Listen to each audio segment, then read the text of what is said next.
well as.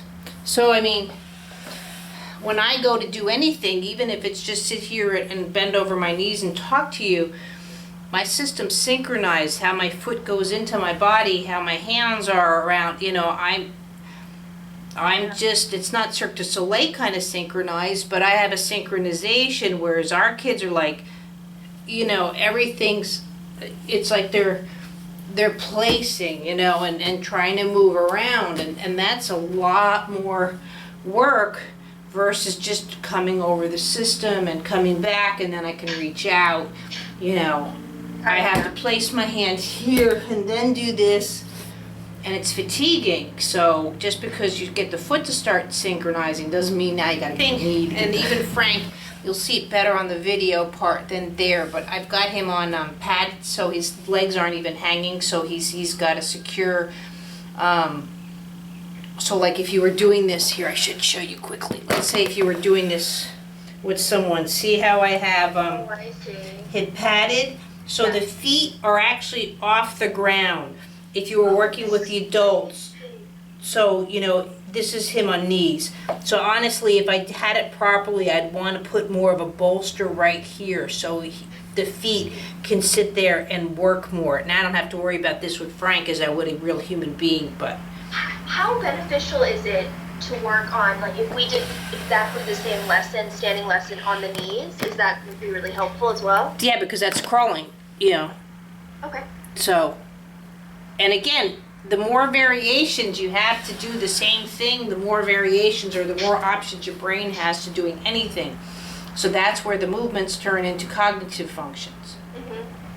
If I only have one way of bearing weight, and that's on my feet, then how do I get up? How do I get down? It's that transfer, and that's what I'm going to be covering in class with that rotation. Like I had the dad stand on the stool. I said, now put one foot up on the stool. I said, now don't rotate, and now climb that stool. And he's like, I can't do it. I said, exactly. Yeah. So, so anyway, here's Frank. Sit bones are really obvious the way they are. Yeah.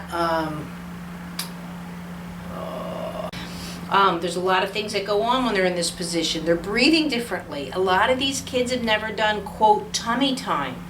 But what's nice about this, and this is what I'm going to teach you today, is how free you can get the pelvis as well as the standing. Right now with the camera angle, I'm going to do with standing first into the knees. Okay. So as you can see, I put the black background. Hopefully that helped a little bit better. But Frank's sit bones, and again, this is where it's so great to have the diaper factor. But I'm putting my hand over onto the pelvis and through the sit bones, just to start that rotation. But again, I'm not pushing into the butt. I'm just looking for. I'm telling you, it is this subtle, so you can hardly see my hands move. But even though it looks like I'm concentrating here, I'm looking to press into the right knee, which with her would be the right foot. And then just coming back. Notice how I have one finger on the coccyx, the tailbone. Again, I'm looking to stimulate just that whole area, because that's what they're not used to, is their rotation. I'll be more obvious. See how the pelvis can rotate as the knee, bear weight. How much? But if I want to bear weight only on the left knee, bringing it up, see how much the pelvis rotates. Yeah. Is there a way to move the camera, your iPad just a little higher, so because it's cutting off where the pelvis is a little bit? Is that better? Yeah, that's better. Okay. So I'm not looking for the knees or her feet to come off the ground. I'm just looking for how that knee can present in. If that's unclear to you, you can put your hand on the butt and then roll into the knee and just feel how, or in her case, you're going to want to do, I'm saying knee, you're going to do ankle because she's standing, I'm working in Frank and kneeling. I can't prop Frank. Would I start in knee? You know how you go in sections? Would I start knee first or just go for the ankle right away? Right now, I just want you to feel how the foot presents into the ground. I'm doing how the knee presents into the ground. I see. And just feel as the pelvis rotates just ever so slightly. The reason you don't want this dramatic whatsoever is she's still working on balanced gravity. This is the first time on her feet. You don't want to offer her a situation where her brain's going to say, oh, to hell with that. That was just way too much for me. Because in a munchkin like that, it almost can feel like they're on a roller coaster. Right. Right? You don't want that brain going, whoa, calm down. So you just want that real subtlety. But again, I have one hand under the sit bone. I have one finger's over the sit bone. So I'm just looking for that torque or twist. And just to give you a close-up on that part. So see how the whole pelvic cavity from this area, and this is the pubic area, the pubic bone. So my hand is here, and see how I'm just looking to torque here through the pubic area as well as the spinal column. Okay, versus doing the whole, see the difference if I rotate this way, back and forth, right, versus this way. See, again, it's a much tighter rotation. So again, just to show you through the pelvis, there's one thing here, this is just a much wider rotation, but I'm looking to torque that pubic bone, and so I just have here where I'm working through the spine. So again, I'm just concentrating on how the right side presents to the floor. Okay. So now it looks like you're doing more of a shift to the right versus a rotate. Right, yeah, sorry, I started shifting, or you can rotate. Rotating is different than a shift, but again, my shift, really minute, because anything that brings her past the way she's standing, and this is what's interesting, if you notice, like with Bentley and stuff, I don't correct the feet. However, I don't want to put that body where I know there's no way it can handle that trajectory of counterbalance, right? So if I wasn't holding them like in this position, let's say Frank would want to fall down. Yeah. And so even though Frank's now kneeling over versus standing, I don't want to put his system into a place, so like if he suddenly moves his foot over here, let's say, then you'll see me go and bring it so that knee is more standing. I'll concentrate just on the one side.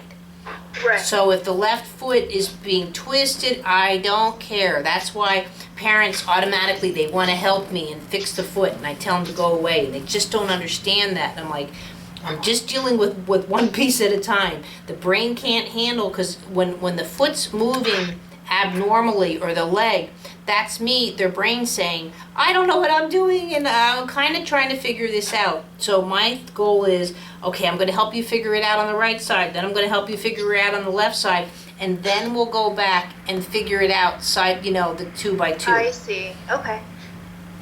Just like if you were doing the artificial floor, if you did it to both feet at the same time, the brain would be like, okay, you're making me feel good, and I'm noticing improvement, but I don't know why. When you do the right foot and the left foot, there's a time for that brain to go, hey, what just happened there? There's a comparison. And that's how we learn good versus bad, Have you noticed a difference in time frame from introducing one side to the other in terms of the brain processing? All depends on the person. I can do it within a half hour, like a half hour on one side, which we're going to do, half hour on the other side, or it could be where it's 3 days out. I don't like to do that to someone that's cognitively impaired or very old. Like if I have even a senior citizen that I'm going to see in 2 days, I'm not going to just do the right side. I mean, they'll just crash the car. It's just too much on their central nervous system. But Especially you're right there with her. If you do something and you notice that she's struggling to get the other one to follow, then you just kick in and you work on that side. So that's just a cognitive call on your part. So when I'm doing this, I would only, I wouldn't go back and shift to the left to balance it out. I would just be I'm only focusing- bringing it back to central. I'm not going in a back and forth kind of left, right, or any kind of a march. I'm just looking any way possible. Now what I'm doing is I'm putting my hand under the abdomen Uh-huh. and And on the left side, and again, I'm just looking to see how just now on her, just the width of your hand should be enough to give her a differentiation from the left side than presenting over to the right without even lifting the hand. Does that make sense? Yep. Whereas Frank, I have to like go up and lift his spine type thing, or here, I'm going to put my hand just on the iliac crest or the hip, and just again, that present. Now his knee's coming off the floor. That's because he's Frank. If he was a human body, just his weight and his girth would still keep this knee down. I'm not looking to bring the left knee per se up. I'm looking for the right leg to present down. Okay. And if you notice, she's not doing it now, but sometimes she locks her knee. Yeah, well, that's just her way of dealing with gravity. She hasn't figured it out yet. And I was just about to do one thing. Do you correct it anywhere, or just let them? No. I would let it alone.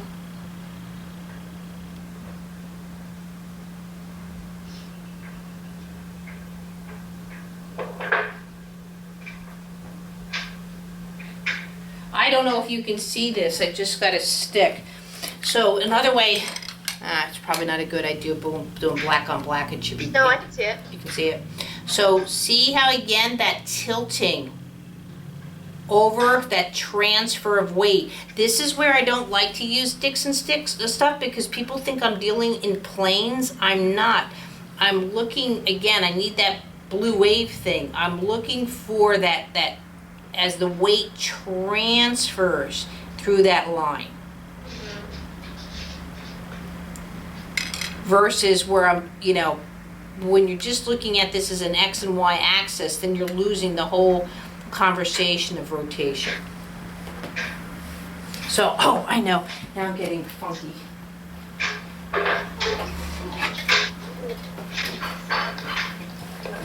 So you can see the same thing here. This is more what I'm doing with. So if I had that sphere kind of thing, I'm just looking to change the orbit or the function of that rotation with my little solar system here. I see. That I've just taken apart.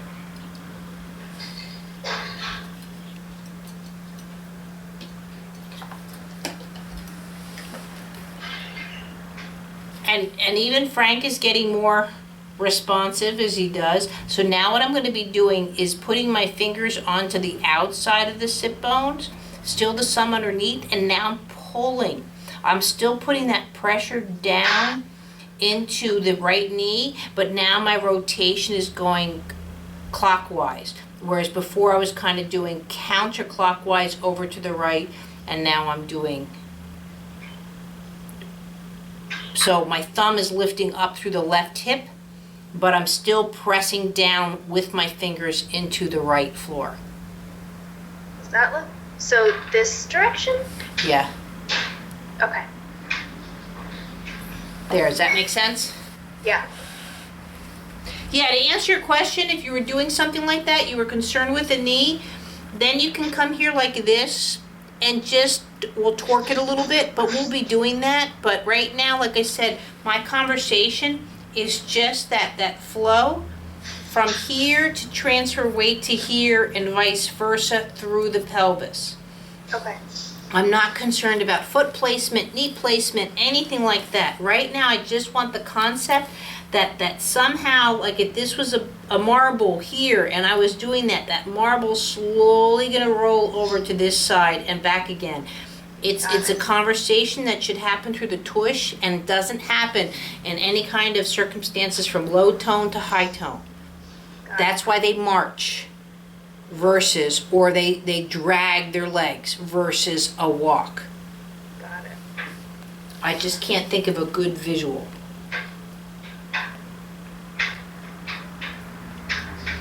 So now I can come here too on the outside of the hip as well, protecting it on the left side.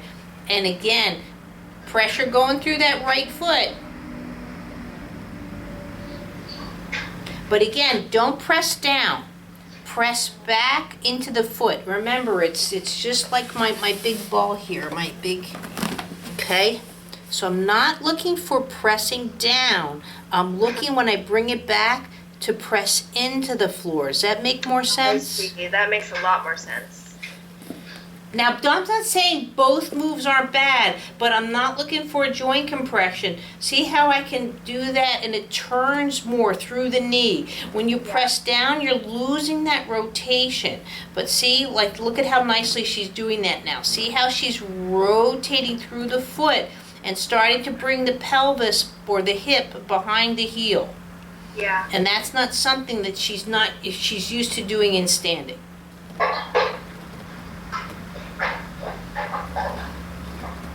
This is like a really bad MC Escher. I'm in the iPad looking at myself, looking at my camera, looking at my, it's like, oh, I need sleep. So now I can go off the hip more into the hip joint itself, or the tricantor, into more the pelvis. And same thing where I'm rotating, but my pressure is going to be down almost right on the hip joint itself. But still, again, that rolling back. It's sort of like if I was bringing Frank over to my lap. See, this is him coming back over to his feet eventually. I don't want you to go that dramatic, but that's the beginning of that movement. See how the tailbone, as if I had a string here, comes back and I can pull him down towards me. Like this is an eye. I can pull him towards me versus him wanting to topple over. Got it. So these are all just the beginnings of these movements, which are really important. That's where I hate when people put them in standards or the forcible all fours, and they sit there like this. Well, now what the hell are they supposed to do? They're not learning the damn thing. Yeah. Well, she's going to get stronger. Well, good. She's getting stronger to do what? So from all of that, just go back to your original movements of just going over to the right and just see if that made a difference. Oh, wow. Yeah, see? And if you're not sure, switch your hands now and go to the left and feel the difference. It doesn't move on the left. Well, it's not only doesn't move, do you feel how it doesn't transfer? Not at all. So look at the right hand again, the right foot again. See how she transfers slowly over to that foot. It's a really pretty.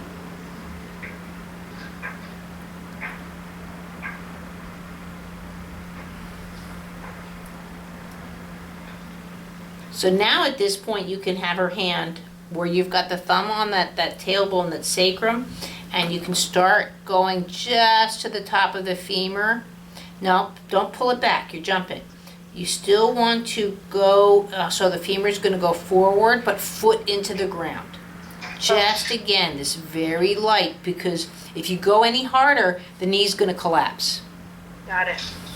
So you want it, let's see if I can do this. So you want it here where you're rotating, but not that you're getting the knee into collapse. Okay. So again, And you're rotating.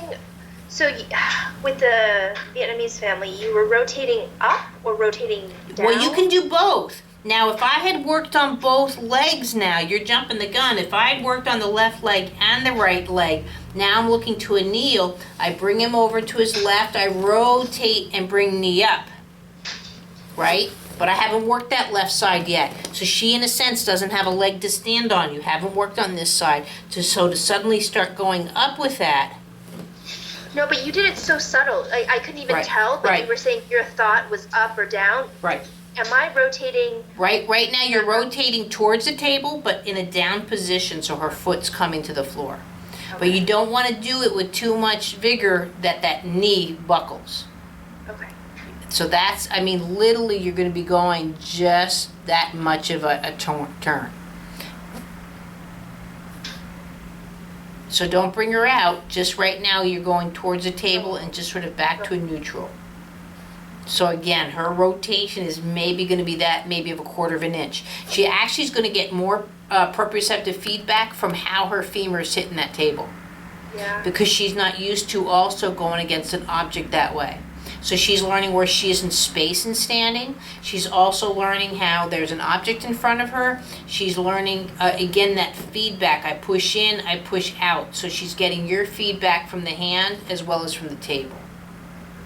do I travel up and down the leg? Yeah, you want to go up and down the leg. I'm only going to do him in kneeling. But you just want that emphasis too on that tailbone, because as the rotation happens more, you want to be there with that tailbone to rotate it towards, as if there was a big string, towards that I'm breaking everything, towards that knee. So there's a trajectory down.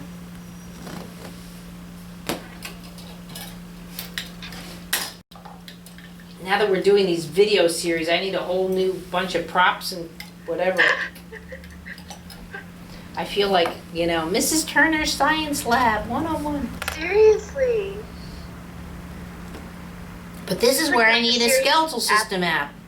Yeah. And then my client from Vietnam's telling me that there's a great app by Google's called like Scatter or something, where I can, make these really easy animations. He's like, oh, very easy. You can just draw this and it'll move for you and do it. And I'm like, oh, I don't have time all for this stuff. Super easy for you. Yeah. Lots of time, free time for that. By the way, speaking of, I'm going to be working on the book this weekend, so. Okay, awesome. I was planning on working on the book as well, so I think that'll be perfect. And when you come, if you're ready for it, I have a friend that's a really good editor. She said if you want, she'll come over afterwards, like 6 or whatever time, and we'll just edit the book and go through and knock it out. That works.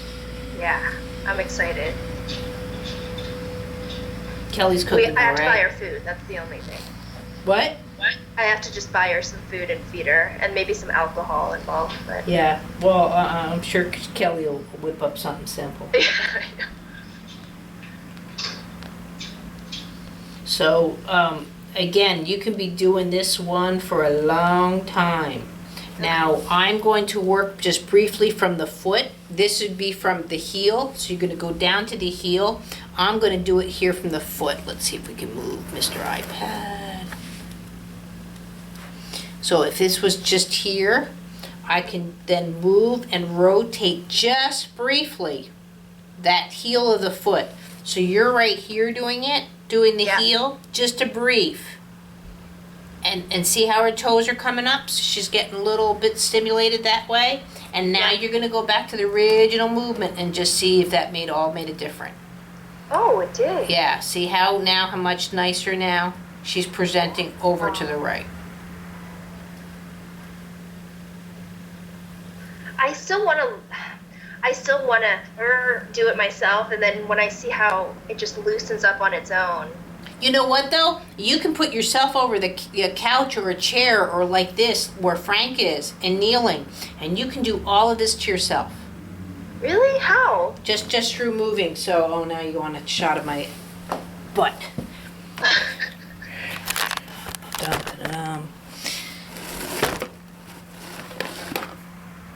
Oops. So if I was here, just to feel it, right? See how I can just rotate my pelvis over onto the right knee. I can also now, pressing my right knee into the ground, start rotating my femur. I see. And we haven't even done it yet, but where we're lifting the tailbone, coming back over to the knees, because that'll be after we're done both knees, and then bring the tailbone back. See how the weight is transferring over my knees? Yeah. Just by my tush going up and down. I see. So see how that alone, but that's going into a crawl. That's going to stand up. That pelvis needs to work all around those knees or those feet. And people think it's the feet that do all of that.